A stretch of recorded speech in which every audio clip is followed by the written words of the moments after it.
جب تک آپ ایک اللہ کی عبادت کے قائل نہیں ہیں، اسلام کہتا ہے آپ کی کوئی نیکی قبول ہے ہی نہیں۔ تو ہم سے یہ ایگریمنٹ کروایا گیا، ایاک نعبد، اے اللہ ہم تیری ہی عبادت کرتے ہیں، و ایاک نستعین، اور صرف تجھی سے مدد طلب کرتے ہیں۔ عبادت کو سمجھنے کی بہت شدید ضرورت ہے۔ عبادت کہتے کسے ہیں؟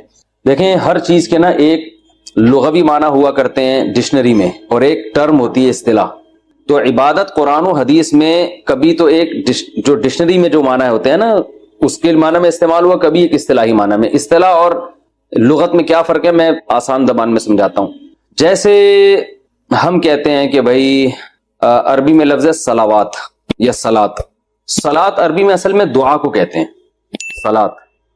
جیسے بلکہ اور آسان، پرے عربی میں انگلش میں کسے کہتے ہیں؟ دعا کو، لیکن پرے نماز کو بھی کہتے ہیں نا، ہی از گوئنگ ٹو پرفارم پرے کہتے ہیں نا۔ تو اب پرے کا لفظ اصل میں تھا انگلش میں دعا کے لیے، لیکن نماز میں بھی چونکہ دعا وغیرہ مانگی جاتی ہے تو نماز پہ بھی پرے کا اطلاق ہوتا ہے۔ تو اب پرے کا جو لفظ ہے ہم یہ کہیں گے کہ یہ ڈکشنری میں اس کے معنی نماز نہیں ہے، اس کے اصل معنی ہے دعا، لیکن یہ ایک ٹرم ہے جو ایک مخصوص عبادت ہے، اس کو بھی پرے کہا جاتا ہے۔ مخصوص عبادت ہے نا جو نماز کی شکل میں ہوتی ہے، اس کو بھی ہم کیا کہتے ہیں؟ پرے کہتے ہیں۔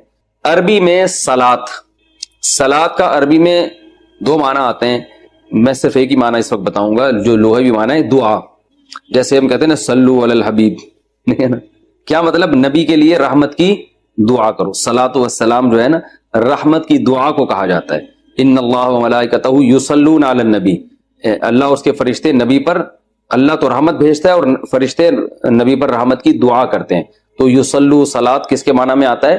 اصل میں دعا کے معنی میں آتا ہے۔ تو لیکن صلات کیونکہ ہم جب مخصوص عبادت کرتے ہیں تو اس کو بھی صلات کہتے ہیں۔ حی علی الصلاۃ ہے نا، آؤ نماز کی طرف۔ اب حی علی الصلاۃ میں کوئی بندہ گیا دعا مانگ کے واپس آ جائے اور کہ مؤذن صاحب نے تو کہا تھا دعا کی طرف آؤ، تو میں تو دعا کر کے چلا گیا، تو ہم کہیں گے بھائی یہاں صلات سے مراد یہ لغوی معنی نہیں ہے، بلکہ صلات ایک ٹرم ہے، ایک مخصوص عبادت، قیام رکوع سجدے والی عبادت کو صلات کہا جاتا ہے۔ تو ہر چیز کے ایک لغوی مطلب ہوتا ہے اور ایک اصطلاحی مطلب ہوتا ہے۔ تو جو زبان میں ماہر نہیں ہوتے وہ لغوی اور اصطلاحی معنی کو گڑبڑ کر دیتے ہیں۔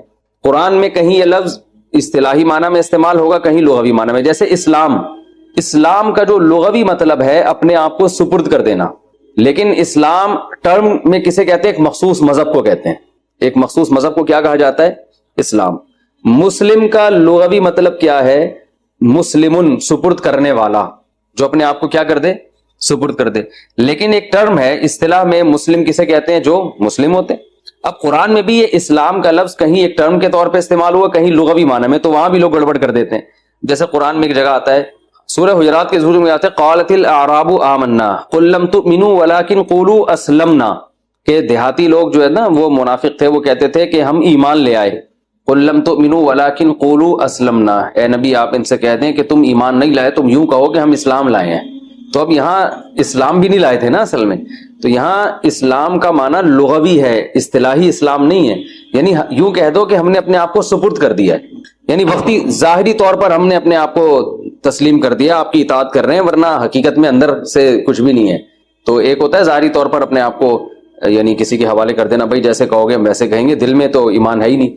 تو یہ اصطلاح نہیں ہے، یہ لغوی معنی ہے۔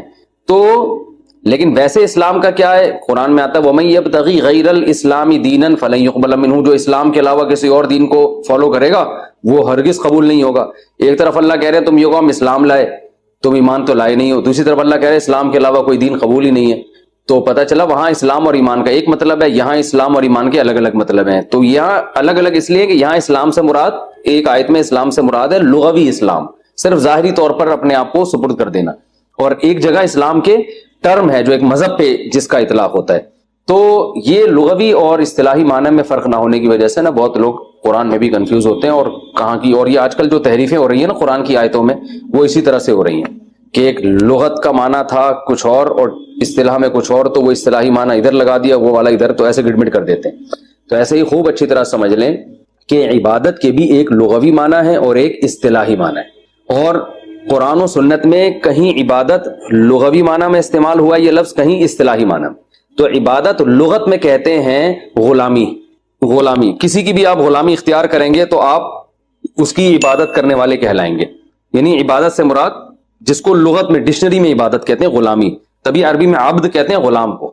آتا نا بنی عبد فلان، فلاں کا غلام تھا، پہلے غلام ہوا کرتے تھے تو عبد کہتے تھے غلام کو.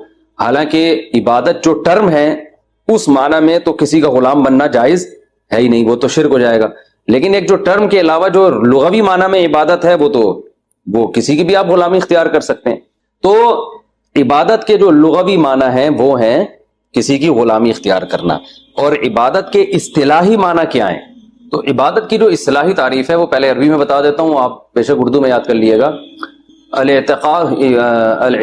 العبادت عبارت عن الاعتقاد بأن للمعبود سلطة غیبیة یقدر بها على النفع والضرر بدون سبب فكل دعاء وثناء وتعظیم ينشأ من هذا الاعتقاد فهي عبادہ. مشکل ہے، اردو میں سمجھاتا ہوں کہ آپ جب کسی کے بارے میں یہ کانسیپٹ ہو، آپ کا یہ عقیدہ ہو کہ فلاں ذات، چاہے وہ کوئی بھی ہو، فلاں ذات کو یہ قدرت اور طاقت حاصل ہے کہ وہ مجھے جب چاہے فائدہ اور جب چاہے نقصان پہنچا سکتا ہے، اور فائدہ اور نقصان پہنچانے کے لیے وہ کسی ریزن کا، سبب کا محتاج نہیں ہے.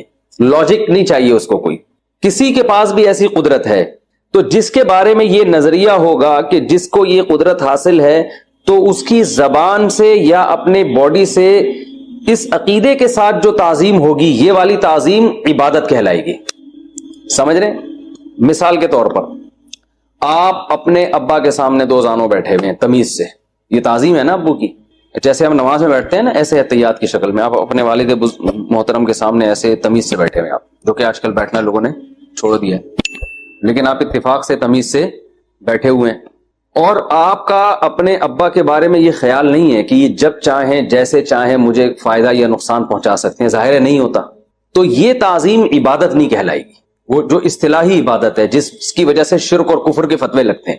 لیکن یہی ہم جب نماز میں اللہ کے سامنے ایسے ہی احتیاط میں ادب سے بیٹھتے ہیں تو یہی ہمارا عمل کیا کہلاتا ہے؟ عبادت. کہ ہم اللہ کی کیا کر رہے ہیں؟ عبادت. پھر جب زبان سے بھی ہم تعظیم کرتے ہیں، ہم زبان سے کہتے ہیں، جب دو زانوں بیٹھ کے ہم کیا کہتے ہیں؟ التحیات للہ والصلوات والطیبات کہتے ہیں نا. اب یہ زبان سے اللہ کی جو ہم تعریفیں کر رہے ہیں، یہی تعریفیں اگر ہم ابا کی زبان سے کرنا شروع کرتے ہیں، ابا آپ بہت زبردست ہیں، ابا آپ بہت پیارے ہیں، ابا آپ نے بہت خدمت کی ہے، یعنی ہم لوگوں کا بڑا خیال رکھا ہے، تو یہ بھی تو تعریف ہے نا. لیکن یہ تعریف عبادت نہیں کہلائے گی. اس لیے نہیں کہلائے گی کہ یہ اس جذبے کے ساتھ نہیں ہے، اس میں اس طرح کی تعظیم نہیں ہے کہ آپ یہ سمجھ رہے ہو کہ یہ مجھے نفع اور نقصان پر قدرت سبب کے بغیر بھی رکھتے ہیں. یعنی نفع اور نقصان پر قدرت تو رکھتے ہیں، لیکن اتنی قدرت جتنی اسباب کے تحت ہو، کچھ کرنے میں کچھ کسی سبب کے محتاج ہیں یہ. اب ہندو جب بدھ کے سامنے جھکتا ہے نا تو وہ یہ سوچ کے جھکتا ہے، چاہے وہ تھوڑی سی گردن بھی جھکائے، اس کا یہ خیال ہوتا ہے کہ یہ بت میرا فلاں کام بنا دے گا، حالانکہ کام بنانے کے اسباب اختیار نہیں کرے گا. اس کو خدا نے، بھگوان نے کچھ ایسی طاقتیں دی ہیں کہ یہ اب ان طاقتوں کے ہوتے ہوئے کسی سبب کا محتاج نہیں ہے. یہ اولاد دے دے گا یا میری روزی بڑھا دے گا. حالانکہ جب آپ جو ہے وہ کسی سے کچھ مانگتے ہو تو وہ چل کے جائے، پولیس والوں سے بات کرے، پھر ان کو سمجھائے کہ بھائی اس کا جو ہے وہ اس کے قیدی جیل میں ان کو چھوڑ دو، یا اس کا کاروبار نہیں چل رہا تو اس کو حکومت سے کہے اس کا ٹیکس کم کر دو. کوئی بھی اسباب ہم اختیار کرتے ہیں نا. جب انسان سے مدد مانگتے ہیں، ڈاکٹر سے کوئی شادی شدہ جوڑا جا کے کہتے ہیں اولاد نہیں ہو رہی تو دوائیں دے گا وہ. لیکن بت کے پاس جب آپ جاتے ہیں، پتھر کے بنے ہوئے بت کے پاس، اس سے اولاد مانگتے ہیں، تو آپ کا یہ نظریہ ہوتا ہے کہ آپ یہ سمجھتے ہیں کہ یہ کچھ کرنے میں کسی سبب کا محتاج نہیں ہے. تو اس جذبے سے جب کسی کو پکارا جائے، کلو دعاء و ثناء، اس جذبے سے جب کسی کو مدد کے لیے پکاریں گے آپ تو یہ مدد کے لیے پکارنا بھی عبادت. اس جذبے کے ساتھ جب آپ کسی کی زبان سے تعریف کریں گے، ثنا، تو یہ ثنا بھی عبادت کہلائے گی. اور اس جذبے کے ساتھ اب آپ کسی بھی طرح سے جب کسی کی تعظیم کریں گے، اس کو رسپیکٹ دیں گے، تو یہ رسپیکٹ دینا عبادت کہلائے گا. اسلام میں یہ عمل اللہ کے علاوہ کسی اور کے ساتھ جائز نہیں. سمجھ میں آ رہی ہے بات؟ تو یہ اصطلاح میں عبادت کا یہ مفہوم ہے. اب دیکھو، اگر کوئی رسول اللہ صلی اللہ علیہ وسلم کو مدد کے لیے پکارتا ہے کہ یا رسول اللہ آپ میری مدد کریں، تو وہ نبی کو جو پکار رہا ہے وہ اس نیت کے ساتھ کہ نبی میری مدد کریں گے بغیر کسی سبب کے. ظاہر ہے قبر میں سے اٹھ کے آنا اور کسی کے کام بنانا یہ تو کوئی سائنٹیفک لاجک تو نہیں بنتی نا اس کی. تو اس لیے یہ پکار بھی عبادت ہے اور اس کی بھی شریعت میں اجازت نہیں ہے. کسی پیغمبر کو بھی نہیں آپ پکار سکتے اس طریقے سے. تو یہ بھی کفر کہلائے گا, یہ عمل بھی کیا کہلائے گا؟ شرک کہلائے گا. بعض لوگ یہ کہتے ہیں کہ اللہ نے نبی کو اختیارات دیے ہیں, نبی ان اختیارات سے یہ کام کریں گے. تو قرآن میں جگہ جگہ اس کی نفی ہے کہ اللہ نے کسی کو اس قسم کے اختیارات نہیں دیے, کیونکہ جو مشرکین بتوں کو پکارتے تھے نا, وہ یہ کہتے تھے کہ جو اوپر جو بھگوان ہے یا جو خدا ہے یا جو اللہ ہے اس نے ان بتوں کو اختیارات دیے ہوئے ہیں. تو قرآن نے یہی کہا ہے کہ تمہارے پاس کیا دلیل ہے کہ اللہ نے ان کو اختیارات دیے ہیں؟ تو پتھر کی بنی ہوئی چیزیں, ان کو تو نہ چل سکتے ہیں نہ ہاتھ سے کچھ پکڑ سکتے ہیں, تو کچھ بھی نہیں, کسی کو اللہ نے نہیں دی. اللہ نے اسباب سے ہٹ کے کام کرنے کا اختیار اللہ نے سارا اپنے پاس رکھا ہے. اس میں کسی پیغمبر کو, کسی فرشتے کو, کسی انسان کو شریک کیا ہی نہیں ہے. یہ سب کچھ اللہ کے ہاتھ میں. تو اس لیے اصطلاح والی عبادت وہ اللہ کے علاوہ کسی اور کی جائز نہیں ہے. ہاں ویسے ہم کہہ سکتے ہیں ہم نبی صلی اللہ علیہ وسلم کے غلام ہیں, اس لحاظ سے ہم سب عبد ہیں. اور عربی میں جو عورت ہوتی ہے وہ اس کو اماہ کہتے ہیں. اماہ کا مطلب جو باندھی ہو. جو عبد کا معنی غلام اور اماہ کا معنی باندھی. تو یہ انسانوں کے بھی ہوتے ہیں. تو غلام تو کوئی بھی, ہم اپنے والدین کے غلام ہیں, کہتے ہیں نا ہم بھائی ہم جو ہے نا اپنے اساتذہ کے غلام ہیں, ہم بزرگوں کے غلام ہیں. تو یہ غلامی عبادت نہیں ہے, کیونکہ اس میں جب آپ کسی کی تعظیم, اور یہ تعظیم عبادت, یہ تعظیم بھی عبادت نہیں ہے. آپ کسی بزرگ کے سامنے سجدہ بھی کر لو اگر, تو اس عمل کو عبادت نہیں کہیں گے. ہاں گناہ ضرور کہیں گے کہ شریعت نے اتنی بڑی تعظیم سے منع کیا ہے. بھائی تعظیم کی بھی کچھ حدود ہے نا. تمیز سے بیٹھ گئے دو زانوں, چلو کبھی پاؤں چومنا بھی سمجھ میں آتا ہے, لیکن آپ اس کے سامنے سر رکھ کے سجدہ کرو تو یہ عمل شرک نہیں کہلائے گا, بلکہ یہ عمل ناجائز تعظیم. شرک اس لیے نہیں کہلائے گا کہ آپ کا یہ عقیدہ تھوڑی ہے کہ آپ کی بگڑی بنا سکتا ہے. تو آپ جب اس کی تعظیم کر رہے ہو تو یہ تعظیم عبادت نہیں کہلائے گی, بس تعظیم برائے تعظیم کہلائے گی.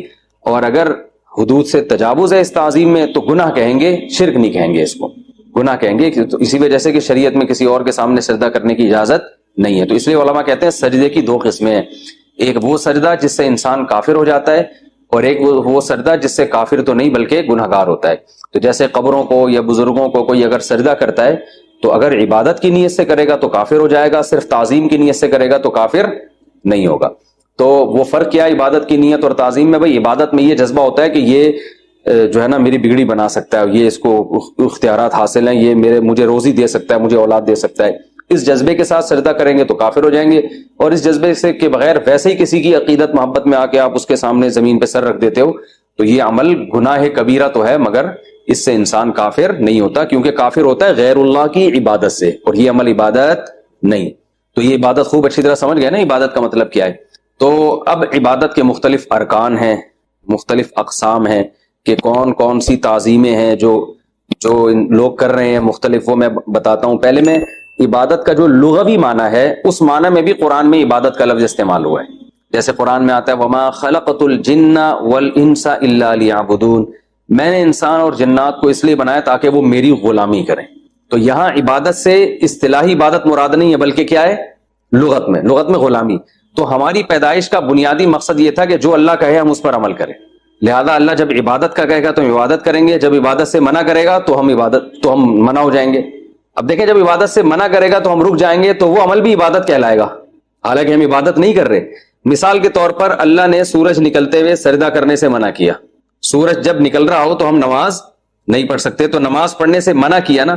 ہم جب نماز پڑھنے سے رک جاتے ہیں اللہ کے کہنے پر تو یہ عمل کیا ہے, ہم عبادت سے رک گئے مگر ہم یہ اللہ کی غلامی میں کر رہے ہیں, تو یہ عمل بھی عین عبادت ہے. تو اب یہ کیسے ہو سکتا ہے کہ ایک کام عبادت ہو بھی اور نہیں بھی ہو؟ تو بھائی عبادت اصطلاحی لحاظ سے تو یہ عبادت نہیں ہے. اصطلاح میں جس کو عبادت کہتے ہیں نا وہ عمل نہیں کر رہے, لیکن لغت میں جس کو عبادت کہتے ہیں غلامی وہ کر رہے ہیں, کیونکہ ہم اللہ کی غلامی میں سجدے سے بچ رہے ہیں. نہیں آ رہی میرا خیال ہے, بات آ رہی ہے بھائی. اصطلاح میں عبادت تو نماز کو, روزے کو, زکوٰۃ کو کہیں گے نا, جو صرف اللہ کی جاتی ہے. اصطلاح میں عبادت کہتے ہیں نماز, سجدہ, روزہ, یہ سب جو چیزیں ہیں یہ عبادت کہلاتی ہیں. لیکن لغت میں عبادت غلامی کو, کسی کی بھی اطاعت. تو قرآن میں اللہ نے فرمایا کہ میں نے انسان اور جنات کو پیدا کیے میری عبادت کریں. کیا مطلب؟ میری فرما برداری کریں.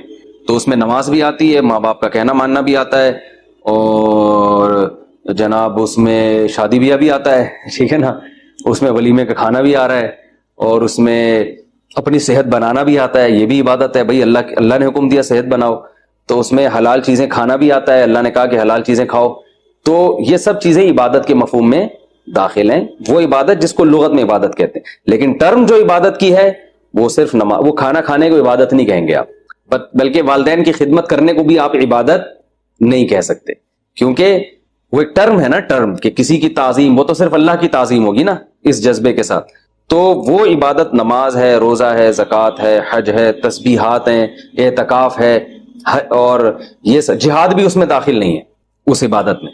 تو یہ فرق جو ہے خوب اچھی طرح سمجھ لینا ضروری ہے، اصطلاح میں عبادت کسے کہتے ہیں اور لغت میں عبادت کسے کہتے ہیں۔ اے اللہ پھر ہم کرے کیا؟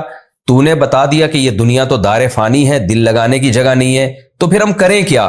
اللہ نے اگلی آیت میں اس کا جواب دیا، واللہ یدعو الی دار السلام، اللہ تمہیں سلامتی کے گھر کی طرف بلاتا ہے، جس کو جنت کہا جاتا ہے۔ وہ سلامتی ہے، کیا مطلب؟ فنا ہونے سے سلامت ہے، وہ سلامت کا مطلب محفوظ ہے۔ ہم جب کہتے ہیں نا السلام علیکم، تم پر سلامتی ہو، تو سلامتی کا مطلب تم محفوظ رہو آفتوں سے اور مختلف پریشانیوں سے، تو سلامت، سلیم یسلم سلامتاً، محفوظ ہونا۔ تو قرآن کیا کہہ رہا ہے؟ واللہ یدعو الی دار السلام، اللہ تمہیں بلاتا ہے سلامتی کے گھر کی طرف، وہ جنت ہے، وہ اس پہ کبھی فنا نہیں ہے، یہ دنیا تو فنا ہونے والی چیز ہے، تو اس جنت کو سامنے رکھو اور اس کو حاصل کرنے کے لیے ایک ہی راستہ ہے، وہ راستہ ہے اللہ کو راضی کرنا۔ یہ بات خوب سمجھ لیں کہ جنت کی طلب کا مطلب یہ نہیں ہے کہ انسان دنیا چھوڑ دے یا یہاں سائنس اور ٹیکنالوجی میں ترقی کرنا چھوڑ دے، یہ ہرگز مطلب نہیں ہے۔ اگر آپ دنیا چھوڑ دیتے ہیں تو اس سے قرآن و حدیث میں منع کیا گیا ہے، کیونکہ اس عمل کو رہبانیت کہا جاتا ہے۔ مطلب یہ ہے کہ دنیا سے محبت نہ کرو، اس دنیا میں اگر ترقی بھی کرنی ہے تو آخرت کی نیت سے کرو، جیسے کہ نبی صلی اللہ علیہ وسلم نے فرمایا المؤمن القوی خیر من المؤمن الضعیف، ایک حدیث میں احب الی اللہ من المؤمن الضعیف، طاقتور مومن اللہ کو زیادہ محبوب ہے کمزور مومن سے۔ تو طاقت میں جسمانی طاقت بھی مراد ہے، سائنس ٹیکنالوجی کی طاقت بھی مراد ہے، مالی طاقت بھی مراد، یعنی طاقت کا مطلب پاورفل آدمی۔ تو پاورفل آدمی، پاورفل نیشن، پاورفل کنٹری، یہ اللہ کو زیادہ محبوب ہے، بشرطے کہ یہ اللہ کی رضا کے جذبے سے طاقت حاصل کرے، کیونکہ پھر وہ اس طاقت کو غلط چیزوں میں استعمال نہیں کرے گا۔ آج دنیا میں کتنے طاقتور ملک ہیں لیکن اس طاقت کو ظلم میں استعمال کر رہے ہیں۔ آپ دیکھیں نا یونائٹڈ نیشن میں کتنی دفعہ آواز اٹھتی ہے مظلوم قوموں کے لیے، لیکن کوئی پاورفل کنٹری ویٹو پاور کا حق استعمال کر کے ان مظلوموں کی آواز کو دبا دیتا ہے۔ تو یہ وہ طاقت ہے جو ظلم میں استعمال ہو رہی ہے، کمزور ملکوں پہ قبضہ کر کے ان کے ذخائر اپنے کنٹرول میں لینا، یہ وہ طاقت ہے جس کی نفی ہو رہی ہے، کیونکہ یہ دنیا کے لیے ہے اور اللہ کہتے ہیں دنیا دار فانی ہے۔ لیکن اگر آپ ترقی کرتے ہیں آخرت کی نیت سے تاکہ آپ لوگوں کی مدد کر سکیں، آپ اپنے قوم اور اپنے ملک کو اسٹیبل کر سکیں تاکہ ہم لوگوں کے سامنے ہاتھ نہ پھیلائیں، تو یہ کیونکہ آخرت کی نیت سے آپ کر رہے ہیں، اس کی قرآن انکار نہیں کرتا، بلکہ اس کی تو قرآن و سنت میں بہت زیادہ ترغیب ہے۔ دل لگانے سے منع کیا ہے کہ دنیا کی ہوس اپنے اندر پیدا نہ کرو، دار فانی ہے، ختم ہونے والی دنیا ہے۔ واللہ یدعو الی دار السلام، اللہ کہتے ہیں اس دنیا کی طرف مت جاؤ، اللہ تمہیں سلامتی کے گھر کی طرف بلاتا ہے۔ ویہدی من یشاء الی صراط مستقیم، اور جس کو چاہتا ہے سیدھے راستے کی رہنمائی کر دیتا ہے۔ اس سے پتہ چلتا ہے کہ ہدایت اللہ کے کنٹرول میں ہے، لہذا ہمیں اللہ سے ہدایت کی دعا مانگنی چاہیے۔ اور قرآن میں دوسرے مقام پہ بار بار قرآن کہتا ہے کہ جس کے دل میں چاہت ہوتی ہے، جو چاہتا ہے سیدھا راستہ ملے، اللہ اس کو سیدھا راستہ دکھا دیتا ہے۔ للذین احسنوا، وہ لوگ جو اچھا عمل کریں گے ان کے لیے الحسنى، اچھائی ہے، یعنی اللہ تمہیں جنت کی طرف بلا رہا ہے، تو جنت کی طرف جانے کا راستہ کیا ہے؟ وہ قرآن بتا رہا ہے کہ احسنوا، اچھا عمل کر لو، برائی سے اپنے آپ کو بچاؤ، نیکیوں کی کثرت کرو، تو یہ اچھا عمل کہلائے گا۔ ہاں یہ ایک اہم بات ہے کہ اچھائی کو خود ڈیفائن نہیں کرنا، برائی کو خود ڈیفائن نہیں کرنا، اللہ تمہیں خود قرآن و سنت میں بتا دے گا کہ اچھائی کی ڈیفینیشن کیا ہے اور برائی کی ڈیفینیشن کیا ہے، کیونکہ آج تو بہت ہی گندے پلید اعمال کو بھی لوگوں نے برائی کی فہرست سے نکال لیا ہے۔ آج پڑھی لکھی دنیا شراب کو برائی نہیں سمجھتی، آج پڑھی لکھی دنیا کے دانشور زنا کو برائی نہیں سمجھتے، آج دنیا کے دانشور ہیں ہومو سیکسولیٹی کو برائی نہیں سمجھتے، تو لیکن اللہ نے ان سارے اعمال کو برائی قرار دیا ہے۔ تو اس لیے قرآن کہہ رہے ہیں جو اچھا عمل کریں گے، کیا مطلب؟ اچھا وہ جس کو اللہ اچھا کہتا ہے، وہ اچھا کیا ہے؟ ایک خدا کا قائل ہونا، اس کی عبادت کرنا، رشتہ داری جوڑنا، اللہ رسول کے بعد سب سے پہلا حق والدین کا ہے، والدین کے ساتھ حسن سلوک کرنا، پھر رشتہ داروں کا حق ہے جو قرآن میں ہم درس میں پڑھتے رہے ہیں، مختلف جگہوں پہ بتایا گیا، سود سے بچنا اور زنا سے بچنا، یہ پوری ڈیٹیل سے جو احکام قرآن نے بیان کیے وہ تمام احکام اس میں داخل ہیں۔ تو للذین احسنوا، ہر وہ لوگ جو اچھا عمل کریں گے، الحسنى، ان کے لیے اچھائی ہے یعنی جنت ہے، وزیادہ، اور اضافہ بھی ہے۔ کیا مطلب؟ جتنا اچھا عمل کرو گے اتنا بدلہ نہیں بلکہ اضافے کے ساتھ دوں گا میں، یہ قرآن کا وعدہ ہے۔ قرآن نے دوسرے جگہ پہ کیا کہا کہ من جاء بالحسنۃ فلہ عشر امثالھا، جو ایک نیکی لے کر آئے گا تو 10 نیکیوں کے برابر اس کو کم سے کم اجر ملے گا، اور جو برائی لے کر آئے گا تو فلا یجزا الا مثلھا، تو جتنی برائی ہوگی اتنا ہی اس کی سزا ہوگی، لیکن نیکی کو اللہ 10 گنا بڑھا دیتے ہیں۔ یہ تو عام قاعدہ ہے اللہ تعالیٰ کا کہ نیکی کم سے کم 10 نیکیوں، ایک نیکی پہ 10 نیکیوں کا ثواب ملتا ہے۔ اس کے علاوہ حدیث میں آتا ہے کہ بعض جگہوں کی وجہ سے، بعض دفعہ اخلاص زیادہ ہونے کی وجہ سے اس میں اور اللہ تعالیٰ اضافہ کر دیتے ہیں۔ آپ رمضان میں ایک نیکی کریں گے تو 10 گنا سے زیادہ اجر ملے گا، آپ مسجد حرام میں ایک نیکی کریں گے تو 1,00,000 نیکیوں کا ثواب ملے گا آپ کو، مسجد نبوی میں ایک نیکی کریں گے 1,000 نیکیوں کا ثواب ملے گا، مسجد اقصی میں ایک نیکی کریں گے 1,000 نیکیوں کا ثواب ملے گا۔ تو پھر جہاد فی سبیل اللہ میں نکل کے یا اللہ کے راستے میں نکل کے آپ نیکی کریں گے، اس کا ثواب کئی گنا بڑھ جائے گا۔ تو کم سے کم یہ اللہ کا قاعدہ ہے کہ ایک نیکی کو اللہ کم از کم 10 گنا اس کا بڑھا کر ثواب دیتے ہیں۔ تو اللہ فرماتے ہیں للذین احسنوا، وہ لوگ جو اچھائی کریں گے، الحسنى، ان کے لیے اچھا بدلہ ہے، وزیادہ، اور اضافی دوں گا ان کو میں، ولا يرهق وجوههم قطر ولا ذلہ، اور ان کے چہروں پر سیاہی اور ذلت نہیں چھائی ہوئی ہوگی، جیسے کہ سورہ عبس میں آتا ہے وجوہ یومئذ مسفرہ، قیامت کے دن بہت سے چہرے چمک رہے ہوں گے، روشن ہوں گے، تو اچھے لوگوں کے چہرے قیامت کے دن چمک رہے ہوں گے۔ اولئک اصحاب الجنہ، یہ ہیں جنت والے لوگ، ہم فیہا خالدون، اور اس میں ہمیشہ ہمیشہ رہیں گے، کیونکہ دنیا کی مثال اللہ نے کیا دی؟ فنا ہونے والی، اچانک ختم ہوتی ہے، تو اس لیے اللہ جنت کی کو ڈیفائن کر رہا ہے، کیا کہہ رہا ہے؟ ہم فیہا خالدون، یہ اس جنت میں ہمیشہ رہیں گے۔ والذین کسبوا السیئات، اور وہ لوگ جنہوں نے برائیوں کو کمایا، وہ برائی جس کو اللہ نے برائی کہا ہو، تو جو لوگ بھی برائیاں کماتے ہیں تو خوب سمجھ لو جزاء سیئۃ، برائی کا بدلہ بمثلھا، اسی کے بقدر ہے، یعنی اس کو ہم 10 گنا نہیں بڑھائیں گے بلکہ جتنی برائی ہے اتنی ہی سزا ملے گی۔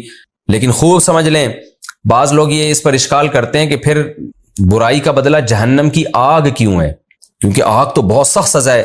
تو خوب سمجھ لیں کہ گناہ کتنا سخت ہے، اس کا فیصلہ آپ نہیں کریں گے، اس کا فیصلہ بھی اللہ کرے گا۔ جرم کی جو نوعیت ہے اور جرم کا جو جرم ہونا ہے وہ شخص کے بدلنے سے، جگہ کے بدلنے سے، حاکم جس نے آپ کو آرڈر دیا ہے اس حاکم کے بدلنے سے چینج ہو جاتا ہے۔ میں اس کی ایک مثال دیتا ہوں کہ آپ کے بھائی نے آپ سے کہا کہ مجھے پانی پلا دو 1 گلاس، وہ بیٹھا ہوا ہے بیچارہ، تھکا ہوا ہے، اس نے آپ سے کہا یار تم وہاں بیٹھے ہوئے ہو کولر کے قریب، تم پانی پلا دو، آپ نہیں پلا رہے، یقیناً جرم ہے، یہ غیر اخلاقی حرکت ہے کہ آپ کے بڑے بھائی نے آپ سے کہا اور آپ اس وقت کولر کے پاس بیٹھے ہوئے بھی ہیں، آپ اتنا نہیں کر سکتے کہ یار بڑے بھائی کے لیے آپ 1 گلاس پانی لا دیں۔ لیکن یہی آرڈر اگر آپ کو آپ کے والد دے رہے ہیں، آپ کے والد بیٹھے ہوئے بزرگ ہیں، بوڑھے ہیں، 70-80 سال ان کی ایج ہے، ان بیچاروں سے چلا نہیں جا رہا، وہ آپ سے کہتے ہیں، یا چلا جا رہا ہے ان سے، وہ آپ سے کہتے ہیں کہ مجھے بیٹا 1 گلاس پانی پلا دو، آپ نہیں پلا رہے۔ دیکھیں جرم تو ایک ہی ہے، پانی نہ پلانا، لیکن آرڈر دینے والے کی وجہ سے جرم کی نوعیت بدل جاتی ہے۔ پہلے بھائی نے آرڈر دیا تھا، اس کو انکار کرنا کم درجے کا جرم تھا، اب باپ آرڈر دے رہا ہے، اس کو انکار کرنا زیادہ بڑا جرم ہے۔ تو خوب سمجھ لیں، آج ایتھیس لوگ، لبرل لوگ یہ اعتراض کرتے ہیں کہ خدا نے گناہوں پر جہنم کی آگ کیوں رکھی ہے؟ جیسے کوئی انسان کسی انسان کو قتل کر دے، دنیا میں قانون کیا ہے کہ قاتل کو قتل کر دیا جائے، جو جرم کیا اس کا بدلہ مل گیا، لیکن آخرت کا قانون کیا؟ اللہ کہتے ہیں میں اس کو جہنم کی آگ میں دھکیل دوں گا، بہت عرصے تک پڑا رہے گا اس جہنم میں وہ۔ اب سوال پیدا ہوتا ہے نا کہ قتل کی سزا میں اس کو آگ میں کیوں ڈالا جا رہا ہے؟ تو غلطی یہ ہوتی ہے لبرل لوگوں سے، ایتھیس لوگوں سے، کہ وہ قتل کی حیثیت کو ایک قتل کی حیثیت سے دیکھ رہے ہیں، وہ یہ نہیں دیکھ رہے کہ جس نے قتل کیا اس نے اپنے بنانے والے کریٹر کی نافرمانی کی ہے۔ دنیا میں اس سے بڑا جرم نہیں ہو سکتا کہ آپ جس نے آپ کو بنایا آپ اس کی نافرمانی کریں۔ یہ خدا کا آرڈر ہے نا.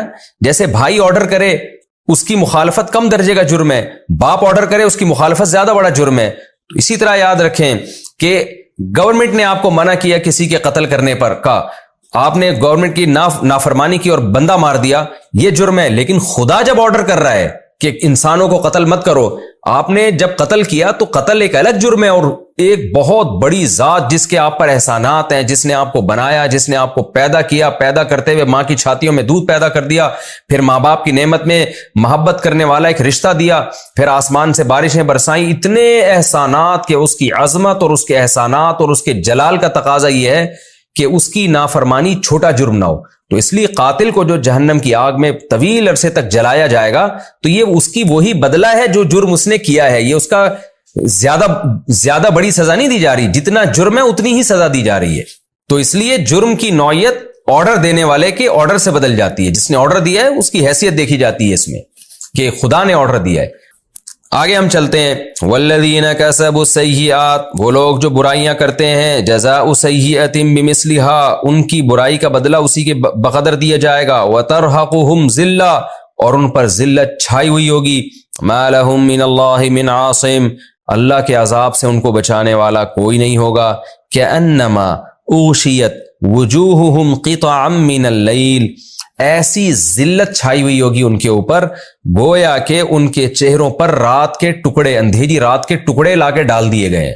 یعنی ایسے سیاہ چہرے ہو رہے ہوں گے ذلت سے. یہ کنایا ہے, ایک مجاز ہے مثال سے سمجھانے کے لیے. ہم بھی اردو میں انگلش میں ایسی مثالیں استعمال کر رہے ہوتے ہیں کہ اللہ کہتے ہیں کہ گویا کہ اندھیری رات کے کالے ٹکڑے کسی نے اس کے چہرے پہ لا کے ڈال دیے. ایسا چہرہ ذلت کی وجہ سے سیاہ ہو رہا ہوگا. اولئک اصحاب النار, یہ آگ والے لوگ ہیں. ہم فیہا خالدون, اور اس آگ میں یہ ہمیشہ رہیں گے.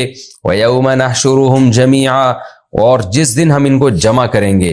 ثم نقول للذین اشرکوا, پھر ہم مشرک لوگوں سے کہیں گے مکانکم انتم, ٹھہرو ذرا تم بھی, وشرکاؤکم, اور تمہارے شرکا بھی. مشرکین کیا کرتے تھے, یہ ساری آیتیں جو تو ابراہیم علیہ السلام بھی ان کو دین دے کر گئے تھے, اسماعیل علیہ السلام بھی دے کر گئے تھے, تو ابراہیم اور اسماعیل علیہ السلام کا دین وہ مانتے تھے. ساری گڑبڑ آ کے کیا کر دیتے کہ بھئی ہم اگر گناہ کر بھی لیں تو ہمارے یہ جو معبود ہیں نا, جن کو ہم پوج رہے ہیں, یہ بچا لیں گے ہمیں. ہم نے ان کی عبادت اس لیے کر رہے ہیں کہ یہ اللہ کے نیک بندے ہیں, یہ زبردستی ہمیں بخشوا دیں گے. تو ساری موٹیویشن جو عمل کی جنت اور جہنم کے ذریعے تھی وہ یہاں آ کے زیرو ہو جاتی تھی. آج بھی ایسا ہوتا ہے نا. آج لوگ کیا کرتے ہیں, چند چیزوں کو پکڑ کے بیٹھ گئے ہیں. مسلمانوں میں ٹھیک ہے ہم مانتے ہیں کہ جو, میں ان کی بات کر رہا ہوں جو مشرک نہیں ہے, تو ظاہر ہے مسلم تو وہی ہوگا نا جو مشرک نہیں. جو مشرکین ہیں وہ تو آج بھی یہی کہ ہمارے پیر صاحب ہمیں بخشوا دیں گے اور یہ فلاں بابے ہمیں بخشوا دیں گے. لیکن آج بدعملی جو اہل اسلام میں ہے, جو توحید پرستوں میں, ان میں کیا ہے, انہوں نے چند احادیث کا سہارا لے کے بدعمالیوں کا دروازہ کھول دیا ہے.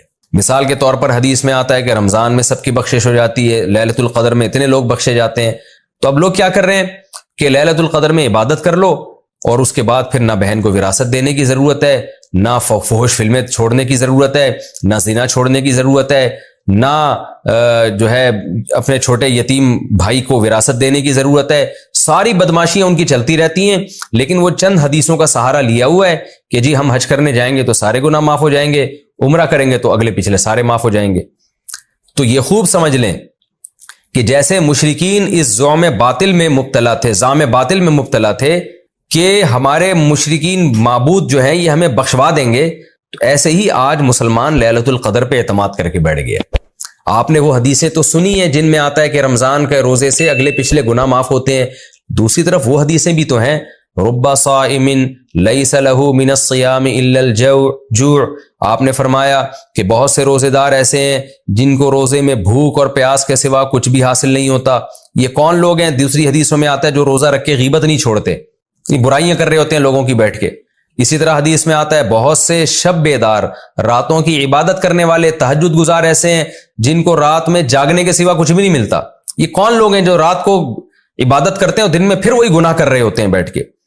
تو اس لیے تمام حدیثوں کو سامنے رکھ کے فیصلہ کیا جاتا ہے. تو ٹھیک ہے لیلۃ القدر کی اپنی فضیلت, حج کی اپنی فضیلت, لیکن اس کا یہ مطلب نہیں ہے کہ آپ کے لیے گناہ کی اجازت ہو گئی, آپ کے لیے گناہ الاؤڈ ہو گیا. ایسا نہیں ہے. گناہ آپ کو چھوڑنا پڑے گا, اور گناہوں کی سزا اللہ نے رکھی ہے. کبیرہ گناہ توبہ کے بغیر معاف نہیں ہوتے, یہ اللہ کا قاعدہ ہے.